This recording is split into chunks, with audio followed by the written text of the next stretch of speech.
दोस्तों स्वागत है आपका अपने YouTube चैनल पर जिसका नाम है जस्ट विलिट। दोस्तों रामायण का हिंदू धर्म में एक महत्वपूर्ण स्थान है। मनुष्य के जीवन और उसके कर्मों का विशेष प्रकार से रामायण में विवरण दिया गया है।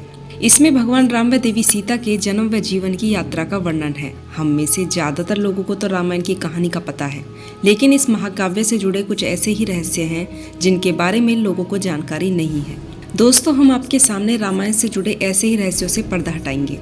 दोस्तों ऐसा माना जाता है कि मूल रामायण की रचना ऋषि वाल्मीकि द्वारा की गई थी, लेकिन कई अन्य संतों और वेद पंडितों जैसे तुलसीदास, संत एकनाथ ने भी रचना की थी। ऐसा माना जाता है कि रामायण की घटना 4वीं और 5वीं शताब्दी ईसा पूर्व की है। तो चलिए जानते हैं विस्तार से।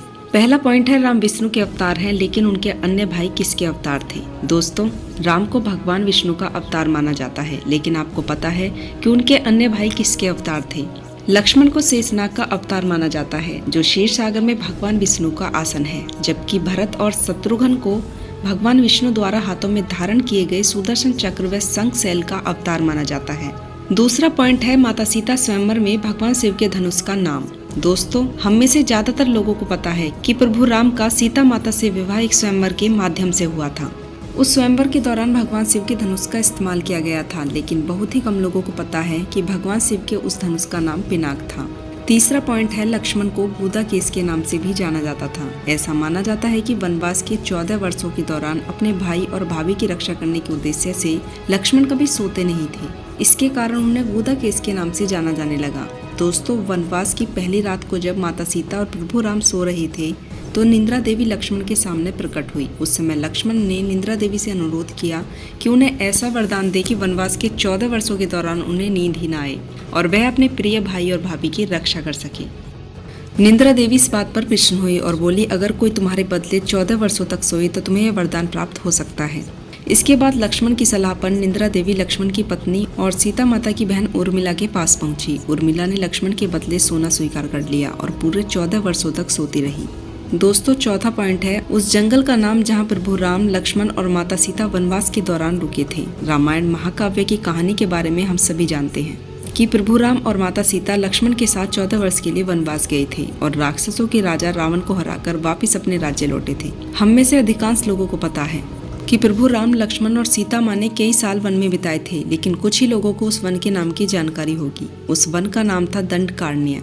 दोस्तों जिसमें प्रभु राम और माता सीता और लक्ष्मण ने अपना वनवास किया था। यह वन लगभग 35,600 वर्ग मील में फैला हुआ है, जिसमें वर्तमान छत्तीसगढ़, उड़ीसा, महाराष्ट्र और आंध्र प्रदेश के कई हिस्से शामिल हैं।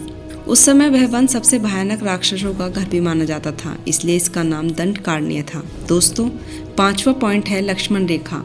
लक्ष्मण रेखा का वर्णन वाल्मीकि रामायण में नहीं है, जिसमें लक्ष्मण वन में अपनी झोपड़ी के चारों ओर एक लक्ष्मण रेखा खींचते हैं। जब माता सीता के अनुरोध पर राम हिरण को पकड़ने और उसको मारने की कोशिश करते हैं तो वह हिरण राक्षस मारीच का रूप ले लेता है। मरने के समय में मारीच प्रभु राम की आवाज में लक्ष्मण व सीता माँ के लिए रोता है। यह सुनकर सीता माता लक्ष्मण से आग्रह करती हैं कि वह अपने भाई की मदद के लिए जाए, क्योंकि ऐसा प्रतीत होता है कि उनके भाई किसी मुसीबत में फंस गए हैं। पहले तो लक्ष्मण माता सीता को अकेले जंगल में छोड़कर जाने के लिए राजी नहीं हुए, लेकिन बार बार माता सीता द्वारा अनुरोध करने पर वह तैयार हो गई। इसके बाद लक्ष्मण ने झोपड़ी के चारों ओर एक रेखा खींची और माता सीता से अनुरोध किया कि वह रेखा के अंदर ही रहें, और यदि कोई बाहरी व्यक्ति इस रेखा को पार करने की कोशिश करेगा तो वह जलकर भस्म हो जाएगा। इस प्रकरण के संबंध में अज्ञात तथ्य यह है कि इस कहानी का वर्णन ना तो वाल्मीकि रामायण में है और ना ही रामचरितमानस में, लेकिन रामचरितमानस के लंका कांड में इस बात का उल्लेख रावण की पत्नी मंदोदरी द्वारा किया गया है। दोस्तों 6वां पॉइंट है रावण एक उत्कृष्ट वीणा वादक था। रावण सभी राक्षसों का राजा था। बचपन में सभी लोग उससे डरते थे क्योंकि उसके 10 सिर थे। भगवान शिव के प्रति उसकी दृढ़ आस्था थी। इस बात की पुख्ता जानकारी है कि रावण एक बड़ा विद्वान था और उसने वेदों का अध्ययन किया था। लेकिन क्या आपको पता है कि रावण के ध्वज में प्रतीक के रूप में वीणा होने का क्या कारण था। दोस्तों रावण एक उत्कृष्ट वीणा वादक था, जिसके कारण उसके ध्वज में प्रतीक के रूप में वीणा अंकित था। हालांकि रावण इस कला को ज्यादा तवज्जो नहीं देता था, लेकिन उसे यह यंत्र बजाना पसंद था। 7वां पॉइंट है इंद्र के कारण कुंभकर्ण को सोने का वरदान प्राप्त हुआ था। दोस्तों रामायण में एक दिलचस्प कहानी हमेशा सोने वाले कुंभकर्ण की है। कुंभकर्ण रावण का छोटा भाई था, जिसका शरीर बहुत ही विकराल था। उसके अलावा वह पेटू बहुत अधिक खाना खाता था। रामायण में वर्णित है कि कुंभकर्ण लगातार 6 महीने तक सोता रहता था और फिर सिर्फ एक दिन खाना खाने के लिए उठता और पुनः 6 महीने के लिए सो जाता। लेकिन क्या आपको पता है कि कुंभकर्ण को सोने की आदत कैसे लगी थी? एक बार एक यज्ञ की समाप्ति पर प्रजापति ब्रह्मा कुंभकर्ण के सामने प्रकट हुए और उन्होंने कुंभकर्ण से वरदान मांगने को कहा। इंद्र को इस बात का डर था कि कहीं कुंभकर्ण वरदान में इंद्रासन न मांग ले, अतः उन्होंने देवी सरस्वती से अनुरोध किया कि वह कुंभकर्ण की जगह पर बैठ जाए, जिससे वह इंद्रासन के बदले निंद्रासन मांग ले। इस प्रकार इंद्र की ईर्ष्या की वजह से कुंभकर्ण को सोने का वरदान प्राप्त हुआ।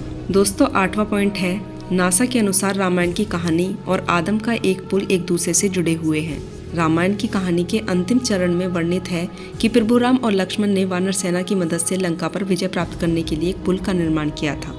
ऐसा माना जाता है कि यह कहानी लगभग 1,750,000 साल पहले की है। हाल ही में नासा ने श्रीलंका और भारत को जोड़ने वाले एक मानव निर्मित पुल की खोज की है। नासा के उपग्रहों द्वारा खोजे गए इस पुल को आदम का पुल कहा जाता है और इसकी लंबाई लगभग 30 किलोमीटर है। दोस्तों, 9वां पॉइंट है, रावण को पता था कि वह प्रभु राम के हाथों मारा जाएगा। रामायण की पूरी कहानी पढ़ने के बाद हमें पता चलता है कि रावण एक क्रूर और सबसे विकराल राक्षस था, जिससे सभी लोग घृणा करते थे। दोस्तों, जब रावण के भाइयों ने माता सीता के तो उन्होंने अपने भाई को आत्मसमर्पण करने की सलाह दी थी। यह सुनकर रावण ने आत्मसमर्पण करने से इनकार कर दिया था और राम के हाथों मरकर मोक्ष पाने की इच्छा प्रकट की। उसने कहा, अगर राम और लक्ष्मण तो सामान्य इंसान हैं, तो सीता मेरे पास रहेगी, क्योंकि मैं आसानी से उन दोनों को परास्त कर दूंगा, और यदि वो दोनों देवता हैं तो मैं उन दोनों के हाथों मरकर मोक्ष प्राप्त करूंगा। दोस्तों, 10वां पॉइंट है, आखिर क्यों राम ने लक्ष्मण को मृत्यु दंड दिया? रामायण में वर्णित है कि श्री राम ने चाहते हुए भी जान से प्यारे अपने छोटे भाई लक्ष्मण को मृत्यु दंड दिया था। आखिर क्यों भगवान राम ने लक्ष्मण को मृत्यु दंड दिया? यह घटना उस वक्त की है जब श्री राम लंका विजय के बाद अयोध्या लौट आए थे और अयोध्या के राजा बन गए थे। एक दिन यम देवता कोई महत्वपूर्ण चर्चा के लिए श्री राम के पास आते हैं।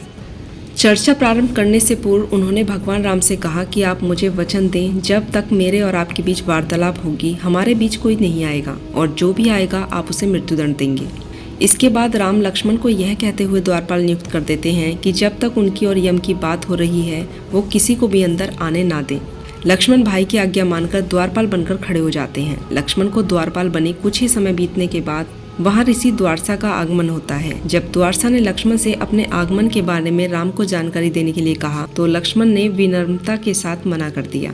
इस पर द्वारसा ऋषि क्रोधित हो गए तथा उन्होंने संपूर्ण अयोध्या को श्राप देने की बात कही। लक्ष्मण ने शीघ्र ही निश्चय कर लिया कि उन्हें स्वयं का बलिदान देना ही होगा ताकि नगरवासियों को ऋषि के श्राप से बचा सके, और उन्होंने भीतर जाकर ऋषि के आगमन की सूचना दे दी।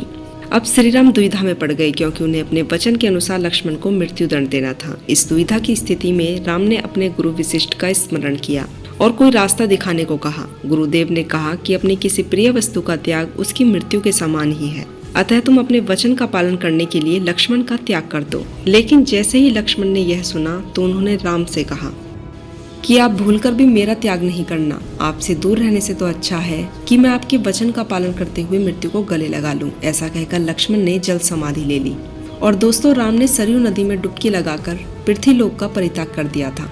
ऐसा माना जाता है कि जब माता सीता ने पृथ्वी के अंदर समाहित होकर अपने शरीर का परित्याग किया था तो उनके बाद राम ने सरयू नदी में जल समाधि लेकर पृथ्वीलोक का त्याग कर दिया था। दोस्तों, आपको रामायण से जुड़ा हुआ यह रहस्य कैसा लगा? अगर आपको यह जानकारी पसंद आई हो तो चैनल से जुड़े रहने के लिए चैनल को सब्सक्राइब करें और मोटिवेट करने के लिए वीडियो को लाइक करें। तो दोस्तों, मिलती हूँ आप लोगों से अगली बार ऐसे ही अन्य जानकारियाँ लेकर। तब तक के लिए आप अपना ध्यान रखें, खुश रहें। जय सनातन, जय श्री राम।